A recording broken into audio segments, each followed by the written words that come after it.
ishu fulani ya Kesa Kilolo. Anajuaje mwandishi kwamba hii ndio kipaumbele cha watu wa Kesa Kilolo? Anajuaje? Ndio discussion tutakazo kwa mnajadili leo, ili sasa tunajaribu kujenga waandishi ambao sio makasuku. Amesema kuzindua na kusema sio habari, ila ni chanzo cha kupata habari. Tunataka turudi chini kwa wananchi kuandika habari za wananchi, na tumeita hiyo community journal. Waandishi wa habari nchini wametakiwa kuandika na kuzalisha maudhui yenye tija, ubora na viwango vinavyogusa maslahi ya umma sambamba na kuchochea maendeleo ya jamii. Rai hiyo imetolewa na mkurugenzi wa Tanzania Media Foundation TMF Dr. Dastan Kamanzi wakati wa mafunzo kwa waandishi wa habari na wadau wa sekta hiyo yaliyofanyika mkoani Iringa, yakiratibiwa na Umoja wa Klabu za Waandishi wa Habari Tanzania UTPC kwa kushirikiana na IMS. Ni kuona katika nchi yetu waandishi wa habari wakifanya waandishi wa habari ambao wanazalisha maudhui yenye viwango vya ubora, lakini kwa wingi, lakini yenye mguso. Ninaposema mguso maana yake ni kwamba ni uandishi ambao unagusa umma, unagusa maslahi ya umma, unagusa watawala, kwamba watawala waweze kuwajibika na kufanya wajibu wao ili kuleta maslahi ya umma sawa sawa. Lakini pia ni uandishi ambao unawafanya wananchi waweze kuwa na ufahamu mpana wa kuweza kudai uwajibikaji kwa watawala au watu walioweka madarakani. Lakini pia ni uandishi ambao unalenga pia kuibua mambo ya kijamii ambayo mwisho wa siku yaweze kufanywa au kutatuliwa kwa namna fulani. Sasa uandishi huu au waandishi ambao wamepata uandishi huu kwa leo, bila shaka wanaweza kwenda kufanya kazi yao vizuri.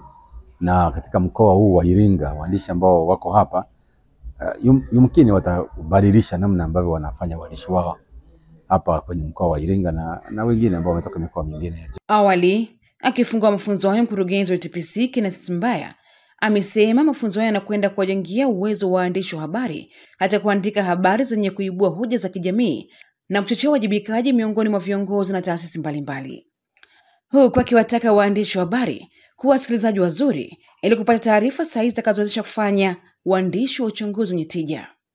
How do they come to real issues za kuripoti? Hizi real issues. Kwa mfano, anapoandika jambo kuhusu Kesa Kilolo, mimi Iringa nafanya. Tumekuja hapa ishu fulani ya Kesa Kilolo. Anajuaje mwandishi kwamba hii ndio kipaumbele cha watu wa Kesa Kilolo? Anajuaje? Ndio discussion tutakazo kwa mnajadili leo, ili sasa tunajaribu kujenga waandishi ambao sio makasuku.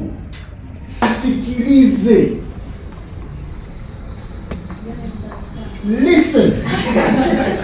Umeelewa? Sikiliza kwanza. Kwa sababu ukisikiliza utajua uulize maswali gani.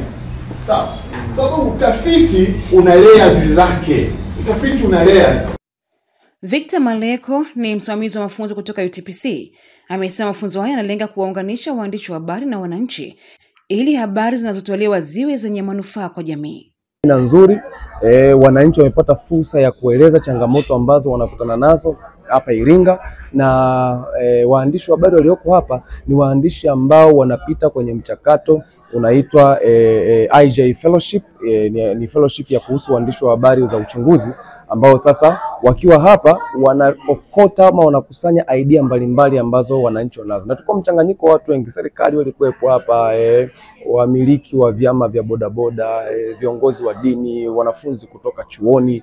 Mchanganyiko ulikuwa ni mkubwa na idea nyingi zimetoka hapa, na tunaamini kutokea hapa sasa tutaanza kuona habari mpya ama habari ambazo zina maslahi kwa umma, habari ambazo zinawagusa wananchi moja kwa moja, kwa sababu research zinaonyesha kabisa kwamba community imepoteza interest na media kwa sababu ya story ambazo zinaandikwa hazigusi mahitaji ama hazikidhi mahitaji ya wananchi. Kwa hiyo tumekuwa hapa kwenye semina hii kusikiliza mahitaji yao ni yapi ama changamoto zao ni zipi, ili media iweze kuzifanyia. Akifunga mafunzo hayo, mwenyekiti wa klabu ya waandishi wa habari mkoa wa Iringa Frank Leonard amewataka wanahabari kuachana uandishi wa kutegemea upande mmoja na badala yake kujikita katika kuibua hoja muhimu za kijamii.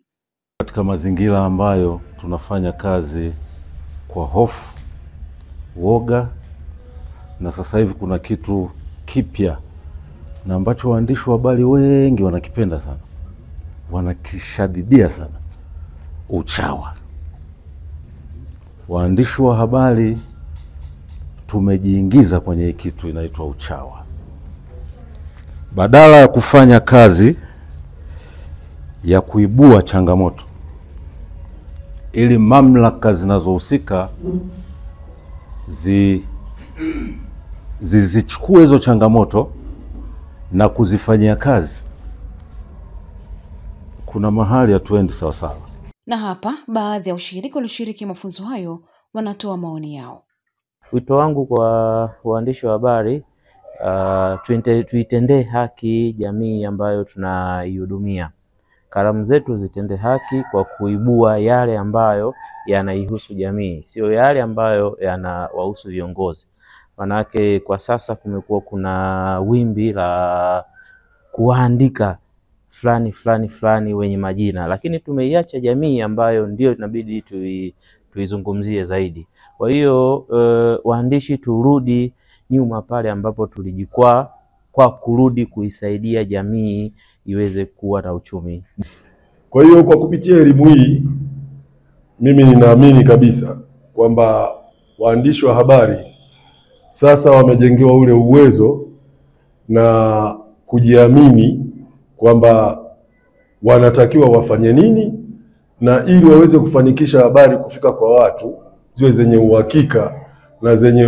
Kupitia mafunzo haya nina imani kwamba wamejifunza kitu kikubwa, na hata sisi kama raia, kama mwakilishi wa watu wenye ulemavu, nina imani kwamba elimu hii italeta tija sana kwa wanahabari, hata jamii kwa ujumla.